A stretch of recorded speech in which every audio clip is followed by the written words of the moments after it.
Okay, let's see what happens.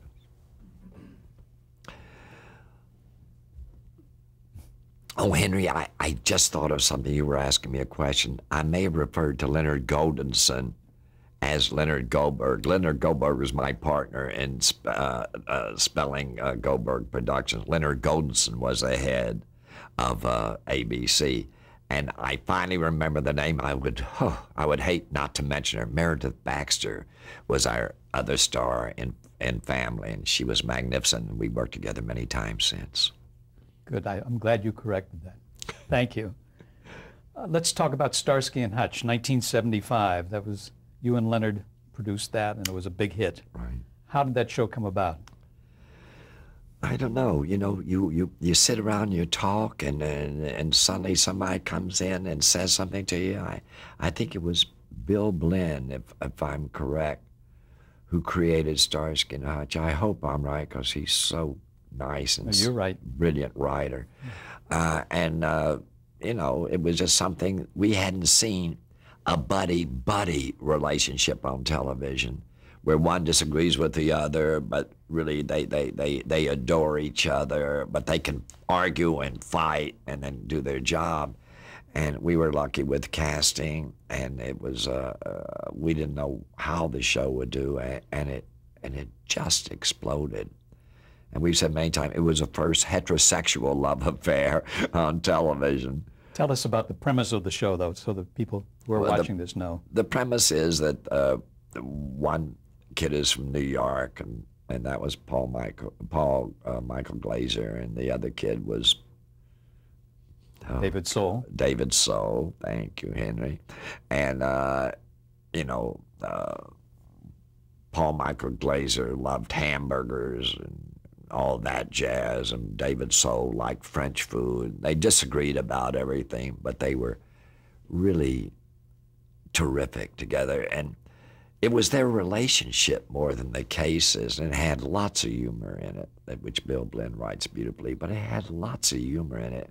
It wasn't just car chases and all that. And it was amazing because it was the first buddy-buddy thing.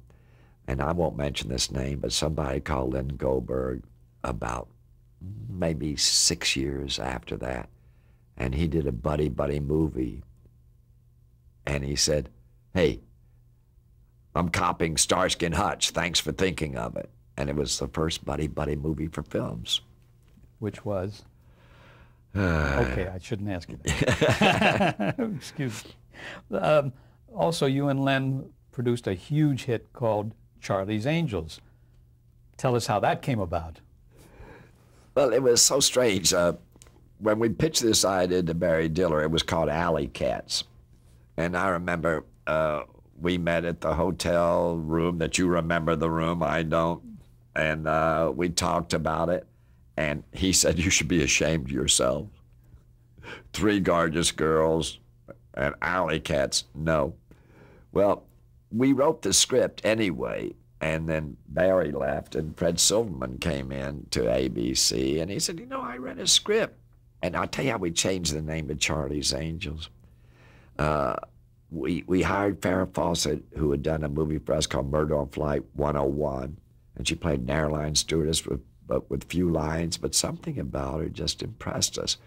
We read Jacqueline Smith in my office at 20th, and Len and I really liked her, and she was rushing off to do another interview at Universal. And so we just said, "No, you're hired, you're hired," so Booker, she wouldn't leave, you know. And then the last one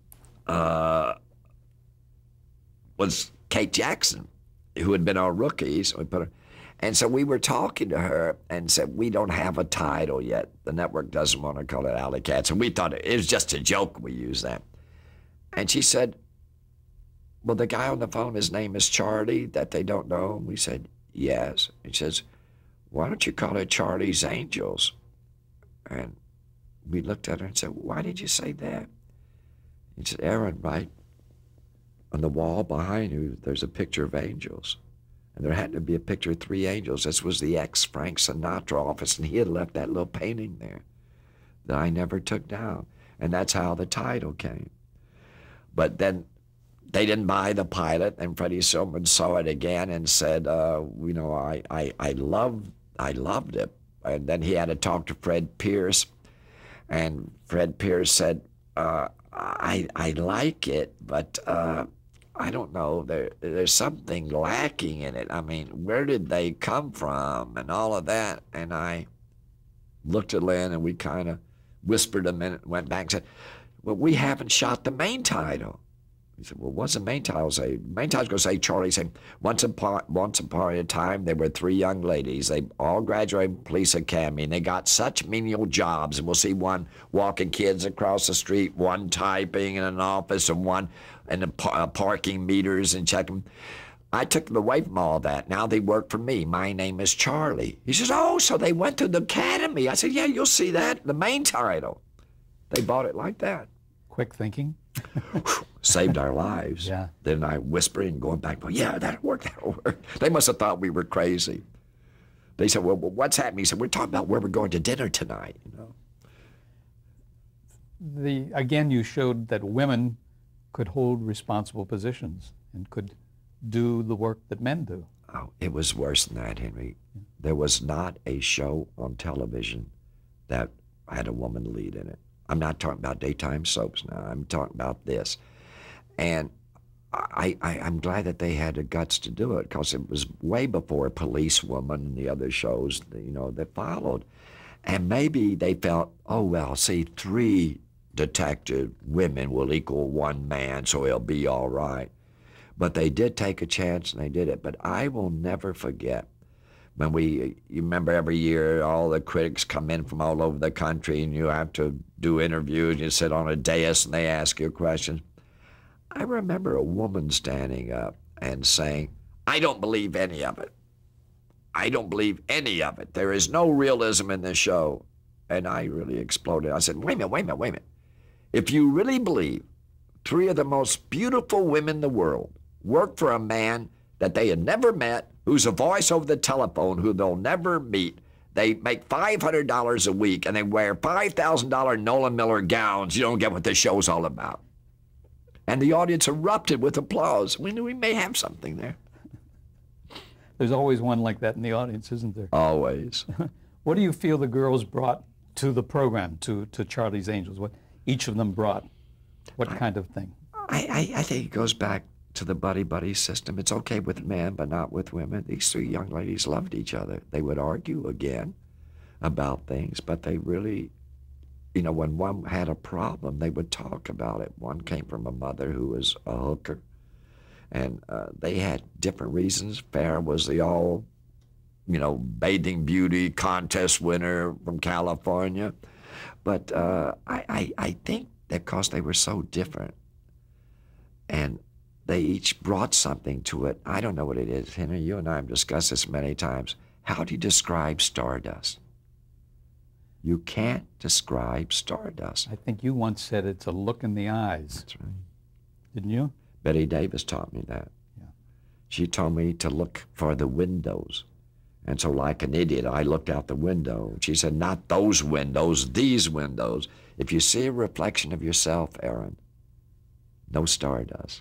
If you could see through those windows into the soul of the actor or actress, then you've got stardust. And these three had it.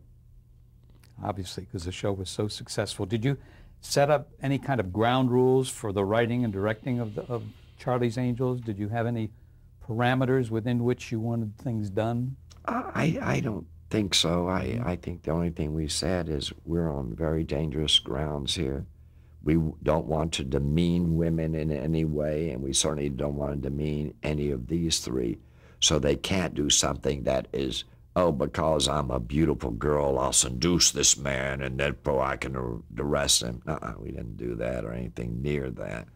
But we were just very lucky. It was a time. The time had come for women stars, and we were lucky enough to be the first show that had them. And as we're speaking, I can't do it because I'm chairman of the board of this company and I'm not allowed to work on anything else. But Leonard Goldberg is casting Charlie's Angels, the movie, as we speak.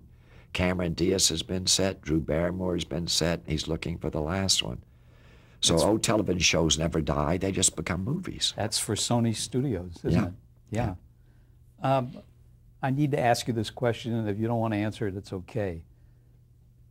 I know how you felt about the press comments about the show being TNA or Jiggle or what have you, all of which was unfair, but that must have affected you in some way, didn't it?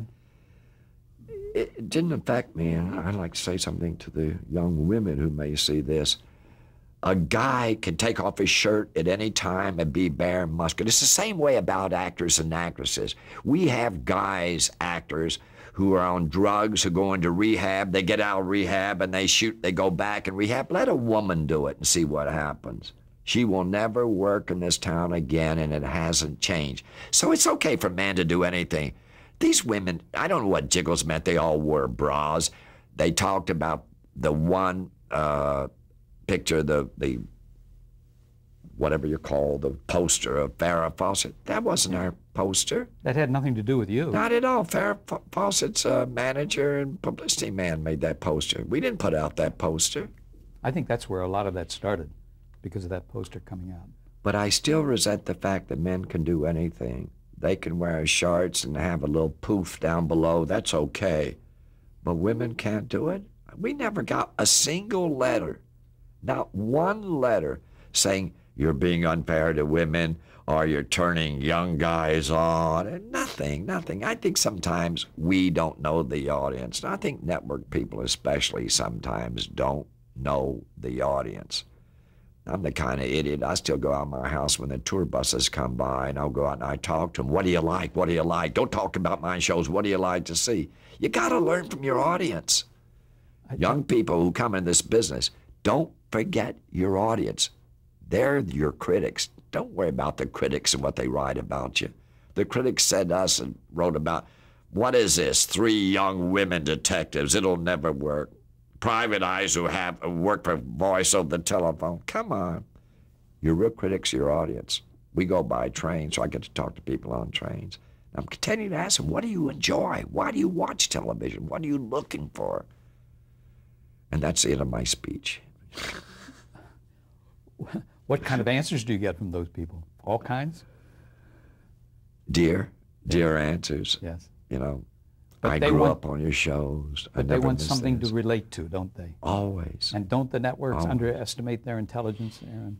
Always. Yeah. Always. They would rather listen to a critic from the National Enquirer than listen to people who work, they have jobs, they go home to sit with their families, relax, enjoy television, learn from it. That's the audience.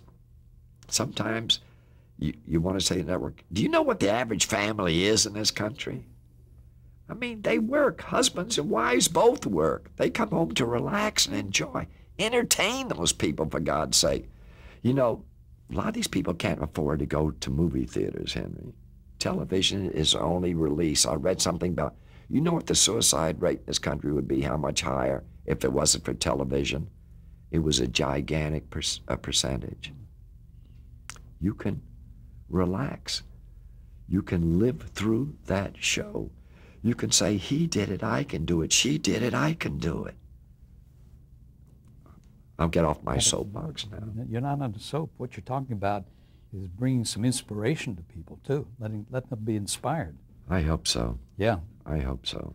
And speaking of inspired, let's talk about Fantasy Island, 1977, because that was a format that was so unusual and so effective. How did that all happen? You know, I don't know. You sit around, you're looking for different kind of shows, and somebody pitched an idea that I'll tell you how it happened. Exactly. I remember now. Lynn and I were sitting, and the head of ABC out here at the time came in to see. He wanted us to do some more TV movies for him. Who was that? I should have mentioned Was it his Martin name. Starger or somebody? That was like Brandon Stoddard. Brandon Stoddard. Okay. It's not a bad story for him, so I'll tell you. It was Brandon Stoddard. And so we pitched some very touching subject matter. He said, no, that's too down. No, that's too family-wise. No, we need something exciting and intriguing. No, we must have pitched 6 ideas, turned them all down. And I said as a joke, I said, oh, so what do you want? This great island people can go into and all their sexual fantasies will be realized? He said, yeah, I love that. This is true. We did 3 movies before it ever became a series. I remember that. It was just a joke. I was just kidding, Brandon, because we never did the sexual things on the island at all. But that's how sometimes these things happen. Well, how did that casting come about? I mean, with Ricardo and Hervé Villechaize? Well, Ricardo Montalban? First of all, the network wanted Orson Welles. I'm one of his greatest fans in the world, but I was too young to die. Orson Welles is very tough to work with. So we didn't do that. And I had done some things with Ricardo Montalban and gotten to know him and everything. And when we suggested Ricardo Montalban, the first instinct was, why? And I said, because he's a brilliant actor. And I could see they were afraid to say anything else. I said, if it bothers you that he's Hispanic, remember a lot of our audience is Hispanic. And I think the accent makes him different. Because as we said in the script, we didn't know whether Rourke came from here or there. And the whole accent blended. Well, he turned out to be one of the greatest quarterbacks on a show we've ever had. Lynn had gone to a James Bond movie and had seen Hervé Villechaize. And he suggested Hervé Villechaize. And we did 2 movies for Hervé Villechaize. And of course, the network then called and said, now that we're going to series, we'd like to have him with a beautiful young lady. And we just said, pass. You know, it's different. Hervé and Ricardo were a team. A young lady on the island, are we saying, does he sleep with her at night? We want a sexy young lady with him. So we said pass. They called back and said, well, if you guys feel that strongly, we'll go with Hervé. How did you get all the guest stars that you had for that? I mean, you had really incredible people. Did you write stories for them first and then try to cast it, or did you? Well, I think we'd kind of gotten a reputation with Dick Powell Theater and June Allison Theater about guest stars, and with, you know, eventually Love Boat, where we used guest stars all the time, and Hotel and Fantasy Island. I think we were known as a company that had used guest stars and took care of guest stars. I remember our first guest star on Burke's Law, Dick and I suggested something. Dick said, you're crazy, but let's do it. We sent a limo to pick them up. They had a dressing room with red carpet. Cost less than paying them a lot of money, didn't it, Henry? But they appreciated the treatment. And you know, you get to meet stars, the more stuff you do, and we've been very lucky with guest stars. I remember that distinctly, and we'll get to Hotel, of course, but the way you treated Elizabeth Taylor and the other guest stars. But I mean, she was very happy and very satisfied doing what she was doing for that show. I want to talk about Spelling Goldberg being sold to Columbia Pictures in 1977. Was there a reason that you did that? I mean, other than the financial gain? I mean, no, the truth of the matter is, Lynn and I decided we had done this together and it was time to go our separate ways very amicably. There was no problem. And he was interested in movies too, wasn't he? Very interested in movies. Yeah. I had done a few that I thought were very boring. Movies take too long to do. You know, you can shoot 200 episodes while you're doing one movie. And we split, and we didn't know who to take what for syndication. And then we talked to Jonathan Dolgen in Business Affairs. He's now head of Paramount. He was then at Columbia, and they bought all of our shows. And so we just split the money and went home happily ever after. But Lynn retained part of the rights to Charlie's Angels, did he, or not? No, that's why he's doing it for Sony. Oh. Because Columbia now belongs to Sony. I see. And so they own the rights to Charlie's Angels. I see. After you split up with Len, you brought in another partner, and that was Douglas Kramer. Mm-hmm. And how did that relationship come about? Was that through Bill Hayes? Yeah, we had, you know, you don't want to be alone sitting in an office, for God's sakes, but I had known Doug and socially, and he was with Bill Hayes, and we were both with Bill Hayes, and Doug was going to make a deal somewhere else, and Bill Hayes told me about it, so I made the same deal what he was going to make, and he was happy, and I was happy, and then a little later we brought in E. Duke Vincent, who's still my vice chairman of the board here, and we've been together ever since. And You and Doug had a very good partnership. What did he bring to it? I think the same thing I hope I have, and that was passion. That's the first thing you look for, passion for your work. And he had done a lot of things, Paramount, where he had been, and He'd been head of TV at Paramount. TV at Paramount. So he was perfect. And I remember Doug told me he had done 2 pilots on Love Boat, and it hadn't sold.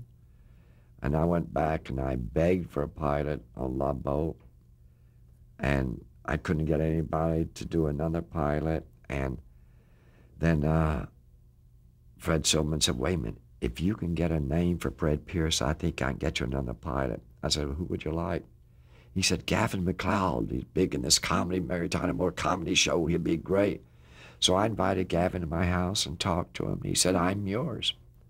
And that's why the show was picked up. Because on those other 2 pilots they made, there were different captains, weren't there? Absolutely, and they traveled. Doug got, Kramer got ships and went all over. The network wouldn't give us that kind of money. You know where we shot them? Using Doug's stock shots, and we shot the Queen Mary right in the harbor and never left the harbor. And weren't you under a time deadline? Didn't they want the show to be, that pilot to be on the air in Tomorrow. 37 days or something? Tomorrow. Yeah. How did the 3-story format come about, Aaron, on that show? Because you kind of established a new format, a new form, in putting 3 separate stories on. When Doug and I were discussing it, we thought, if you're going to do one story that's totally dramatic, then the people who tune in Love Boat for comedy don't see it. And if you do all comedy, there's no drama. So we thought it should be divided with drama, comedy, and romance. 3 magic words everybody's looking for. And Doug came up with it, I came up with it, we talked, and that's what happened. I know, as you know, since you worked on it for years. Well, I wrote a few of them too. I know you did. And what always amazed me was how you could take those 3 separate scripts from 3 separate writers and meld them together. I mean, that was quite a chore. Well, Henry, you remember the first year we were so late getting on the air, and we could only use the ship when they had cruises, and it was the only way we could do it and have scripts ready at an instant notice. But it worked, didn't it? Putting 3 stories together. It certainly did. It kept it on the air for 9 years? I'm glad you thought of it, Yes, Henry. yes. There's a question here, how were the guest stars recruited? Well, I know that you used a lot of the old-time movie stars, and for me, working on that show, that was the thrill of being able to talk to Ginger Rogers and spend the 6 or 7 days that we were shooting with someone of that stature. Do you remember our 500th guest star? We had a big party. At the Beverly Hills Hotel? Right. Yeah? I'm trying to remember who and that I was. asked Doug, I said, Doug, go get her. We're ready for her to make her big entrance here. Yes. Lana Turner. Right. Lana Turner. And something else happened at that party. We had used somebody because he was a fan of the show, and Doug knew him. And Doug said, can we give him a couple of lines? You may remember, but I'm not going to tell you the name yet. And so he came, and he was invited to the party. And then Doug saw him taking pictures of Candy. And he walked over and said, you got to stop that. That's Mr. Spelling's wife. He said, well, I didn't know. He said, yeah, but boy, what a look she has. And 2 months later, we got 2 of the most beautiful, one pink and one blue, paintings from Andy Warhol as a gift. Remarkable. And boy, we have them. Candy won't let me hang them in the house where everybody sees them, so there's room up them. I love them. They're beautiful, beautiful. But that's how things happen. He was so appreciative of being allowed to be in the show. Were there any other guest stars that you can remember that were memorable in that show, or are they all memorable? Gosh, we used so many. I Yeah. think every guest star. We used a lot of stars. You remember, Henry? Some who had never done comedy, you offered them a comedy role. Some comedy guest stars who had never done drama, we let them do drama. And it all blended out and worked beautifully. We should talk about the cast, too, while we're talking about Gavin MacLeod was supported by Bernie Capel Bernie Capel's the doctor. and Ted Lange, the bartender. Ted Lang was the bartender. Lauren Tweez, Lauren Tweez was the young lady.